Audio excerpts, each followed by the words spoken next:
حب الأنام.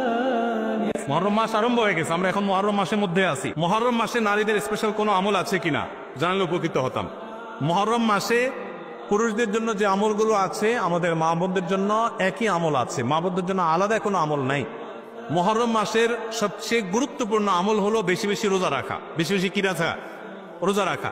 নবী করিম সাল্লাল্লাহু আলাইহি সাল্লাম বলেছেন, আফদালুস সিয়ামি বা'দা রমাদান শাহরুল্লাহিল মুহররম।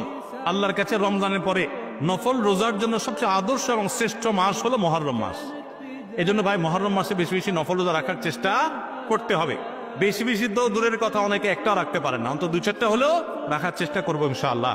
মুহররম মাস কিন্তু শুরু হয়ে গেছে, মুহররম মাস আরম্ভ হয়ে গেছে, আমরা এখন মুহররম মাসের মধ্যে আছি। সম্মানিত মাসের মধ্যে সম্মানিত 4টা মাস আছে, এর ভিতরে সবচেয়ে শ্রেষ্ঠ হলো এই মুহররম মাস, বছরের প্রথম মাস, হিজরি বর্ষে। অতএব এই মাসের প্রধান আমল হলো বেশি বেশি নফল রোজা রাখা। দ্বিতীয় আমল হলো মুহররমের 10 তারিখ আশুরা, এই আশুরা উপলক্ষে 2টা রোজা রাখা। 9 আর 10 রাখলে বেশি উত্তম, আর না হলে 10 আর 11 এই 2টা রোজা রাখা নারী পুরুষ সকলের জন্য সুন্নাহ। নারীরা যদি মাসিক অবস্থা না থাকেন তারা রাখবেন না, মাসিক অবস্থা না থাকলে তারা রাখবেন না। তাদের নিয়ত থাকলে আল্লাহ তাআলা তাদেরকে এমনিতেই সওয়াব দিবেন ইনশাআল্লাহ। তাহলে মুহররম মাসে আমল হলো বেশি রোজা রাখা, বিশেষ করে আশুরা রোজা রাখা। এর বাইরে মহান উপলক্ষে স্পেশাল কোনো আমল নাই যে এই মাসের জন্য আলাদা করে এটা করণীয় আছে।